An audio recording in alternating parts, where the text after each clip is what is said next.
Hello అందరికి welcome back to my channel Nishkala Shetty. నేను మరొక వ్లాగ్ తో మీ ముందుకు వచ్చేసాను. ఇది కూడా చాలా చాలా స్పెషల్ వ్లాగ్. మేము ఇప్పుడు అరుణాచలం నుంచి చిదంబరంకి బయలుదేరాము. మేమైతే ఇప్పుడు అరుణాచలం నుంచి చిదంబరంకి స్టార్ట్ అయ్యాము. అరుణాచలం నుంచి చిదంబరంకి మనకి బస్సెస్ కూడా అవైలబుల్ ఉన్నాయి. డ్యూరేషన్ వచ్చేసి 3 hours ఆఫ్ జర్నీ. లేదు అంటే మీరు కార్ మాట్లాడుకొని కూడా వెళ్ళొచ్చు. సో మనమైతే చిదంబరంకి వచ్చేసాము. మేము ఈవినింగ్ టైం వచ్చాము అండ్ టెంపుల్ టైమింగ్స్ గూగుల్లో వచ్చేసి 8 వరకు అని ఉంటుంది. మాకు దర్శనం అవుతుందా లేదా అని టెన్షన్ పడ్డాము. కానీ నటరాజ స్వామికి 10 వరకు, రాత్రి 10 వరకు కూడా ఓపెన్ ఉంటుంది. సో టెన్షన్ ఏం లేదు. ఏంటి అంటే అమ్మవారి గుడులు మాత్రం 8 వరకు క్లోజ్ అయిపోతాయి. సో మనం కొంచెం తొందరగా చేరుకుంటే బెటర్.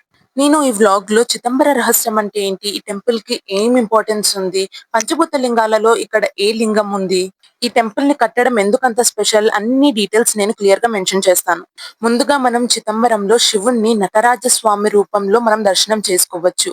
నటరాజ స్వామి ఆనంద తాండవం చేసేటప్పుడు ఎలా ఉంటారో అక్కడ అలా ఉంటారన్నమాట.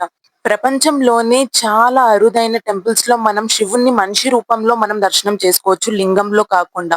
చిదంబరంలో మనం అలా చేసుకోవచ్చు అన్నమాట దర్శనం. అదే కాకుండా ప్రపంచం మొత్తంలోని అతిపెద్ద శివ టెంపుల్ ఏంటి అంటే చిదంబరం టెంపులే. అరుణాచలం వచ్చినప్పుడు ఖచ్చితంగా ఈ ప్లేస్ ని విజిట్ చేయడం మాత్రం మర్చిపోకండి. ఎందుకంటే జస్ట్ 3 hours కాబట్టి.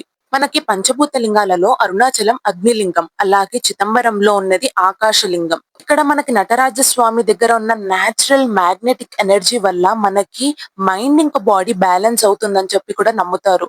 అదే కాకుండా మీకు తెలుసా ఈ టెంపుల్ కరెక్ట్ గా ఎర్త్స్ మ్యాగ్నెటిక్ ఈక్వేటర్ మీద ఉంది అని. అందుకోసమే ఇక్కడ ఉన్న వైబ్రేషన్స్, ఇక్కడ మెడిటేషన్ చేస్తే చాలా మంచిది.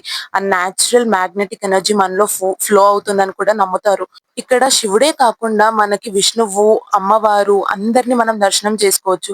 నాకు అయితే ఒక దేవుని కాలంలో మనము ప్యాలెస్ లోపలికి ఎంటర్ అవుతే ఎలా ఉంటుందో నాకు అలానే అనిపించింది. ఒక సైడ్ ఏమో ఏనుగు, ఒక సైడ్ ఏమో ఉత్సవాలు అవుతున్నాయి. ఇక్కడ నటరాజ స్వామి, ఒక దగ్గర అభిషేకం, అసలు చాలా సంబరం అన్నట్టు అనిపించింది. ఓకే, మనం ఇప్పుడు చిదంబర రహస్యం అంటే ఏంటో మనం మాట్లాడుకుందాము. యాక్చువల్ గా మీకు చెప్పినట్లు చిదంబరం టెంపుల్ అనేది ఆకాశలింగం. మీకు లెఫ్ట్ సైడ్ లో కనిపిస్తున్న ప్లేస్ ఉంది కదా, అదే అన్నమాట. చాగంటి గారు చెప్పినట్టు జస్ట్ కర్టన్ ఓపెన్ చేసి చూపిస్తారు. అక్కడ మనకి ఏం కనిపించదు. జస్ట్ ఇక్కడ మాలేడు దారాలు ఉన్నాయి కదా, అవి ఒక్కటే కనిపిస్తాయి అన్నమాట. అక్కడ ఏం లింగం కూడా ఉండదు. సో మనం అర్థం చేసుకోవాల్సింది ఏంటి అని అంటే, దేవుడికి ఏం ఫామ్ లేదు, శూన్యం. మనం ఎక్కడైనా దేవుణ్ణి చూసుకోవాలి, అదే ఆకాశలింగం అని చెప్పి అంటారు. చాలా మంది ఆ కర్టన్ ఓపెన్ చేసిన తర్వాత అక్కడ శివుని లింగంని ఊహించుకుంటూ ఉంటారన్నమాట. లెఫ్ట్ లో వచ్చేసి అక్కడ ఆకాశలింగం అండ్ మధ్యలో వచ్చేసి నటరాజ స్వామి విగ్రహం కూడా ఉంటుందన్నమాట. ఇప్పుడు మీకు పైన నటరాజ స్వామిది విగ్రహం ఎలా కనిపిస్తుందో కరెక్ట్ సేమ్ అలాగే కింద ఉంటుంది. మేము నైట్ టైమ్ లో వెళ్ళాం కాబట్టి టెంపుల్ మొత్తం లైటింగ్స్ పెట్టారు అండ్ చాలా చాలా బాగా అనిపించింది.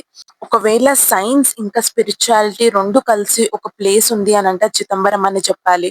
ఆ ఎనర్జీ కానీ, ఫ్లో కానీ, పీస్ కానీ, ఆ స్పేస్ కానీ అన్ని కలిపితే ఈ టెంపుల్ అనే చెప్పాలి. మీకు చెప్పినట్లుగానే చిదంబరం టెంపుల్ మన హ్యూమన్ బాడీని రిలేట్ చేసుకుంటూ కట్టారనమాట.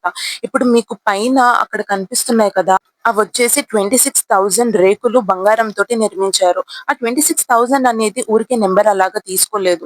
మన హ్యూమన్ బాడీలో 26,000 నర్వ్స్ ఉంటాయి, అదే నరాలు ఉంటాయి అని చెప్పి మనకి ఆ బాడీని రిప్రజెంట్ చేసుకుంటూ అలా నిర్మించారంట. అసలు చిదంబరం అంటే ఏంటి? చిత్ అంటే కాన్షియస్నెస్, అంబరం అంటే స్కై. ఈ రెండు ఒకటే అయితే అది చిదంబరం అని అంటారు. ఇంకొక అద్భుతమైన విషయం ఏంటి అని అంటే, ఈ టెంపుల్ ని ఎలా కట్టారు అంటే, మనం ఒకవేళ మన హ్యూమన్ బాడీని పైకి ఫేస్ చేస్తూ పడుకుంటే ఎలా ఉంటుందో అలా కట్టారనమాట. గోపురం వచ్చేసి మన తల, హెడ్.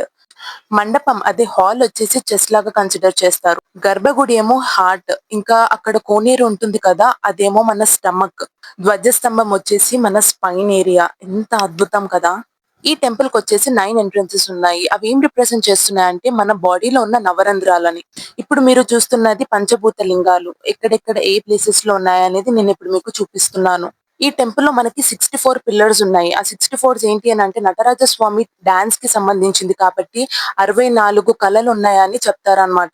ఈ పంచభూత లింగాలు మనకి అన్ని లైన్ లో వచ్చాయి చూసారా, మీకు ఒకవేళ చూస్తే అర్థమవుతుంది. ప్రతి ఒక్క పంచభూత లింగం లైన్ లో అలైన్ అయి ఉన్నాయి.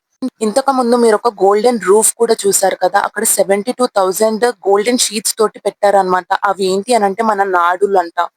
ఇంతకుముందు మీకు హ్యూమన్ బాడీ గురించి ఎక్స్‌ప్లెయిన్ చేసేటప్పుడు మన హార్ట్ అనేది గర్భగుడిలో ఉన్నది. నటరాజ స్వామి ఎక్కడున్నాడో అది మన హార్ట్ లాగా రిప్రజెంట్ చేస్తున్నారు అని చెప్పాను కదా! అలాగే ఈ యూనివర్స్ మొత్తంలో హార్ట్ ఏంటి అనంటే ఈ ప్లేస్ అది కూడా నటరాజ స్వామి అని మనం భావించాలి. ఆ గోల్డెన్ రూఫ్ మీద అన్ని వేల రేకులను పెట్టారు కదా! ఒకటి కూడా వాళ్ళు నెయిల్స్ తోటి కొట్టలేదు. ఎందుకంటే మన బ్రెయిన్‌లో ఉన్న నర్వ్స్ కూడా టచ్ చేయకుండానే అవి అంత ఇంపార్టెంట్ రోల్ ప్లే చేస్తాయి అని చెప్పి అలా కన్‌స్ట్రక్ట్ చేశారనమాట. షార్ట్‌గా చెప్పాలంటే చిదంబరం అనేది జస్ట్ టెంపుల్ మాత్రమే కాదు. మన లోపల ఉన్న బాడీని అంటే మనం ఏంటో అనేది ఆ ప్లేస్‌లోకి వెళ్తే మనకు అర్థమవుతుంది.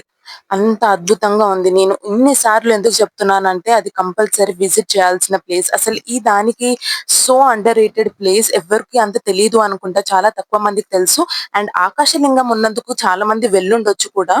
నేను మాత్రం దర్శనం కోసం చాలా చాలా తప్పించాను. ఎందుకు అనంటే పంచభూత లింగాలలో నాకు 4 లింగాలు దర్శనం అయిపోయాయి ఇప్పటివరకు. కొన్ని గుర్తున్నాయి లేవు. బట్ ఫిఫ్త్ ఆకాశలింగం ఒక్కటి దర్శనం చేసుకుంటే పంచభూత లింగాలన్నీ అయిపోతాయి. అందుకోసమే నేను చాలా ఎక్సైటెడ్‌గా ఉండిండే అన్నమాట. ఇప్పుడు కూడా నాకు ఇంకా వాయిస్ ఓవర్ ఇస్తుంటే చాలా హ్యాపీగా కూడా ఉంది.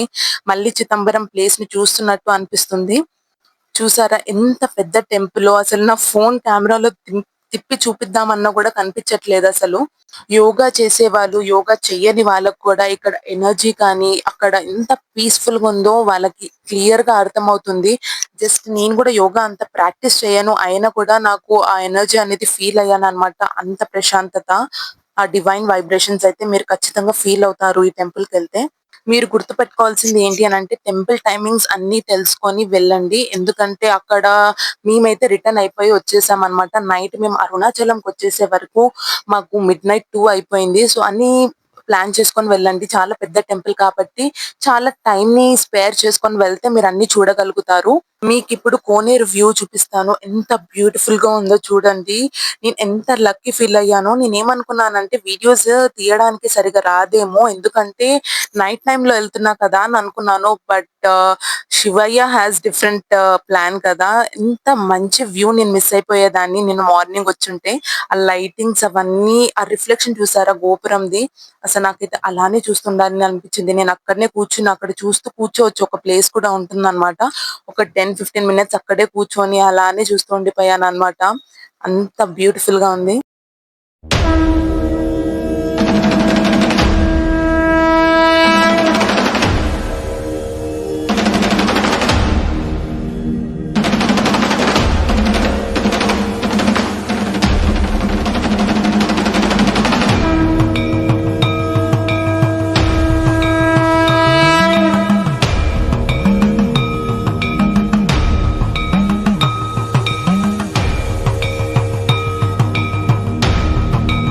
అప్పుడే వెంటనే సౌండొస్తే మేము గజ్జెల సౌండొచ్చేసరికి వెనకాలకి తిరిగి చూస్తే ఎలిఫెంట్ ఉందన్నమాట. వెంటనే ఉరుక్కుంటూ వెళ్లి చూసేసొచ్చాను. నాకు ఎలిఫెంట్స్ అంటే చాలా చాలా ఇష్టం.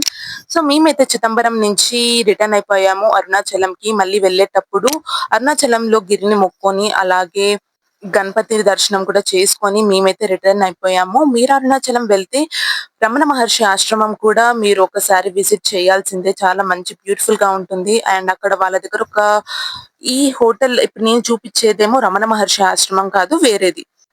కానీ అక్కడ ఫుడ్ కూడా చాలా బావుంటదనమాట. ఒకవేళ మనకి తెలుగు ఫుడ్ లాగా మంచిగా ఉండాలంటే ఇది. So, tata. మీకీ వీడియో యూజ్‌ఫుల్ అనిపిచ్చి నచ్చితే please don't forget to like, share and subscribe to my channel Nishkala Shetty.